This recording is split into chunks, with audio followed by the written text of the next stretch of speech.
How's it going, mate?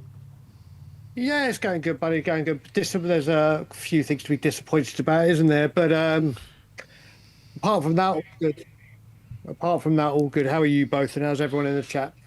Yeah, look, it's been a day of emotion. It has indeed. Let's put it that way. You know, Sonny leaves as an absolute pure bona fide legend of this football club. Just talk to me a bit about Sonny first and foremost. I know if I tell you to speak about Sonny, we could probably speak for hours and hours about the man. But just run me through your emotions of what you were thinking at the moment when he went off the football pitch and see him take to the field for the last ever time as a Spurs player. Yeah, I mean, obviously, everything's been said about him, about on the pitch and what he means to this football club, hasn't it? With everyone, whether it be social media, their friends, their family, on YouTube, whatever, there's been an outpour of emotion and love for this man. His final game, what a fitting way for him to go. It's a shame he couldn't get on the score sheet. I thought there might have been a dodgy penalty given to him or something, just so he can sign off with a goal. Wasn't to happen. The way he went off the pitch, obviously, we've seen it with people like Gerrard and everyone when they leave the club. It was the fitting place to do it in South Korea. Even the Newcastle players, the fans, the Spurs coaches, the Spurs players, you could see it. And it's just a surreal feeling to think we're not going to see him not only just lead the team out on the pitch again, because that was definitely a completely goodbye. I don't expect to see him play against Munich. No. That was ta-da, see you later. But what I will say is I loved the tribute at the end of it for him. There was a big tribute for him after, and it was just wonderful to see the memories he's given us, the goals he scored, and the legacy he leaves behind him. I didn't see that tribute. What was it? Oh, mate, there was, whilst they were showing the stadium, I don't know if people saw it, they did, like the montage to him. I don't know if it was created by Tottenham. I don't know if it was created by the people in South Korea at the stadium, but there was a very, very fitting, emotional tribute to him of a montage of all his moments going through his Spurs career. And it was just so wonderful to see, and he'll be sorely, sorely missed. Yeah, absolutely. We've just heard from Thomas Frank in the press conference regarding James Maddison, and he says Maddison's injury looks bad. It was a brutal moment. What's your reaction on that devastating news? Yeah, I mean, well, first of all, to me, that's him out to at least 2026, at least, if not the season. Yeah, we always say when you see the players go down, when they've had no impact with the player, they've literally just gone down. He walked off to the sideline, came back on. That is a very, very, very serious injury. A very, very serious injury. And it's highlighted just how badly we need to get some creative. I mean, we could see during the game, obviously it was a weakened team. But again, like we've been saying all pre-season, what we have been missing is creativity.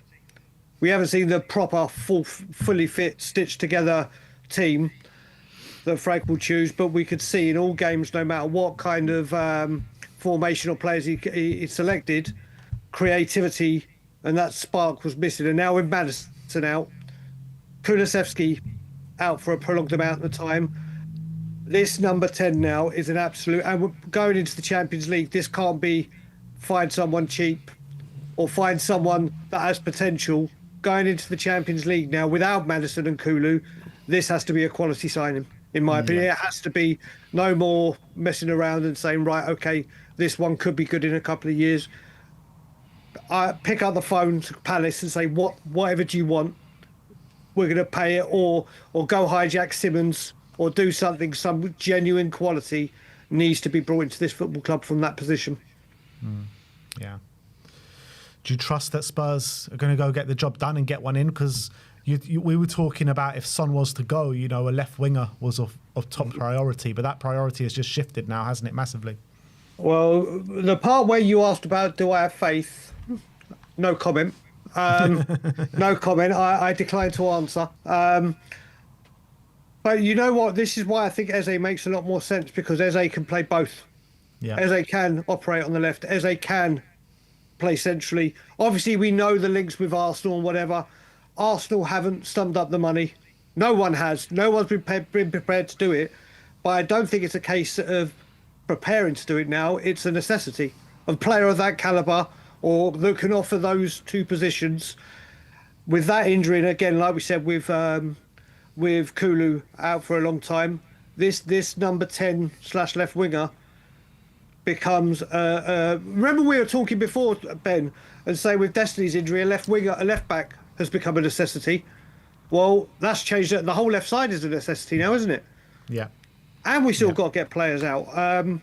But it is a really, really bad injury to a key player that makes us tick. And like we said, we've been lacking creativity, which showed in this game again today.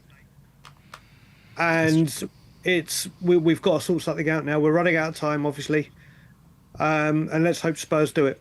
If Eze goes to Arsenal or anywhere else, Daigle, is there anyone else on your radar that you can say will fill in, could fill in for James Maddison? Do you know what, mate? There's players out there, isn't there? There are players out there. There is no doubt about it. It's just, will Spurs... Leao. Because we all joke about Leao, but when Ben and I did an update, he's on something like 132,000 euros. He's a left winger, Daigle, not a 10. Yeah, so but he can play on the left, which is another area we need. Number 10s, mate, Lord knows, but Spurs now need to be active, and they need to, like we said, genuine quality, not potential.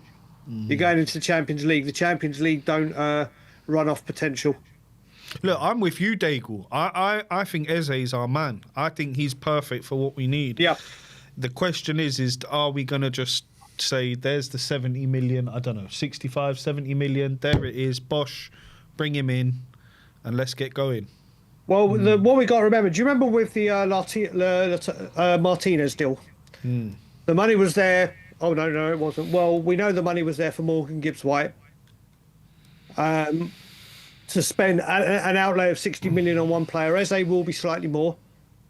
Well, go show it. Go prove it. And not it could be Eze, like I said, Leao, if it was, his wages isn't the problem. It'll be the transfer fee that Milan would do. But we'll see how this football club move. But I will say, going back to the game now, I will say straight away, I think Archie Gray was the best player on the pitch. Yeah, we agree. I think he was. Yeah. That first half, for sure. He looked a lot more comfortable in the midfield role that he was asked to play. Again, people will say it's pre-season, it's a friendly, whatever. But it was the brightest we'd seen him. And do you know what? Defensively, at times we looked sharp again, but it wasn't the best game, was it? It really wasn't. There were some passages of play that were really good, but you could see in this game, and again, it was a weaker team to Arsenal, that there are improvements that Frank needs to work on. And like we said, pre-season is getting the structure right, getting the passages of play, getting your fitness, getting all that ready. Obviously, when we play PSG and Burnley, it will be the first 11 that he can pick, the strongest, and it will be a lot more intense, a lot more serious, and we'll see then. But there were definitely areas that need improving that we could see from this game. Yeah. James Maddison aside and the number 10 aside, like from what you've seen in pre-season so far, 5 games now, 2 against quality opposition in terms of Arsenal and Newcastle. How, with PSG, just over a week away? Yeah. How are you feeling going into the new season? I'm still confident going into the new season with Frank and what he'll do, but what I am concerned about is the lack of creativity. I mean, Tell with that finish. Do you know what it reminded me of? Now, I'm not saying... Do you remember Timo Werner whenever he went through one-on-one? He just did not have the confidence to put the ball in the back of the net. You could clearly see it. That's what I got from Matisse Tell with his finishing there. He was one... I mean, I didn't know... I mean, like I heard you at half-time saying, was it given offside or not? I didn't see that. So, again, I don't know, but... You'd still expect him to be playing to the whistle kind of thing. And if he didn't hear it, put that away. 100%. He'd need to work on that. But yeah, the creativity is the biggest issue. I've got no concerns over defensive play. Like we saw against Arsenal where we had to defend the lead. Obviously, we didn't defend the lead here. The midfield didn't defend as much as it did against Arsenal. But again, that was a North London derby, but there were definitely things in this game that need work on, and the lack of creativity and the concern. You look at it, we've got two strikers in Richarlison and Solanke, who at the moment aren't fit. Richie has come on and been fit at the moment, but we all know what could potentially happen with Richie at any moment. Yeah. Solanke, we just can't keep fit. It's true, though.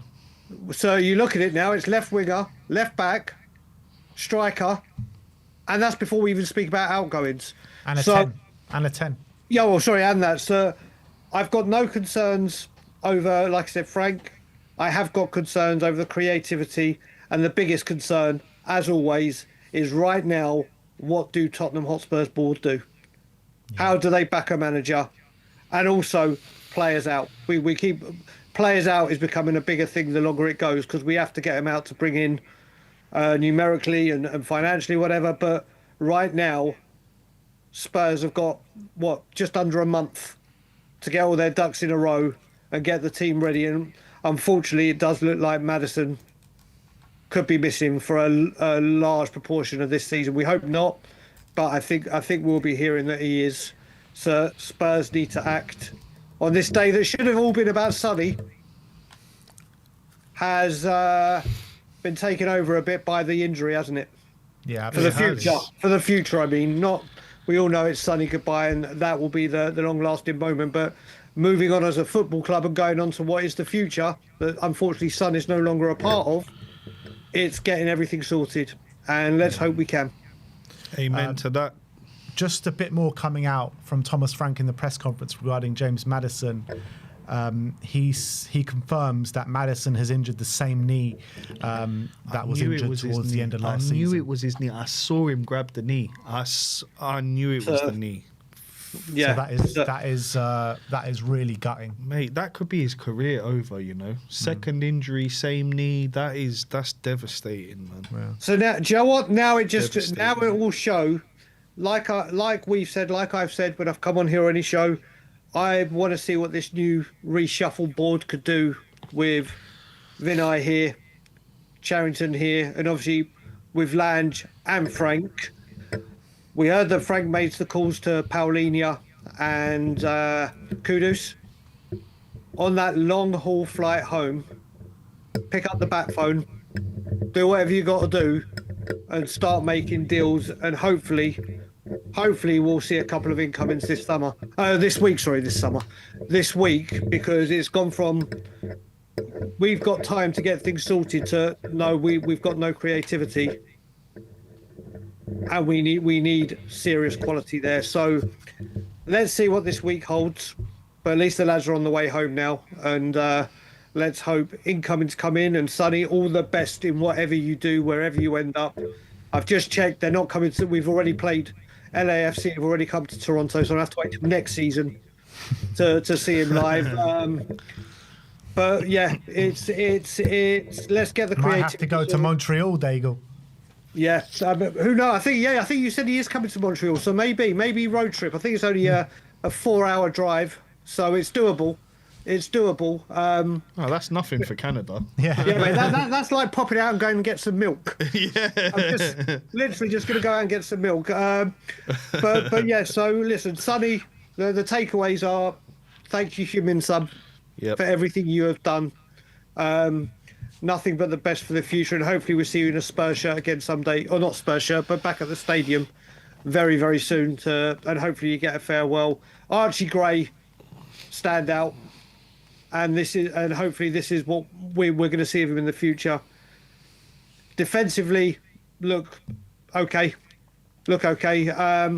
in this game, but I'm absolutely confident in the defence. Midfield needs Benton. Just quick as well, Benton called with this contract. He didn't look at it today.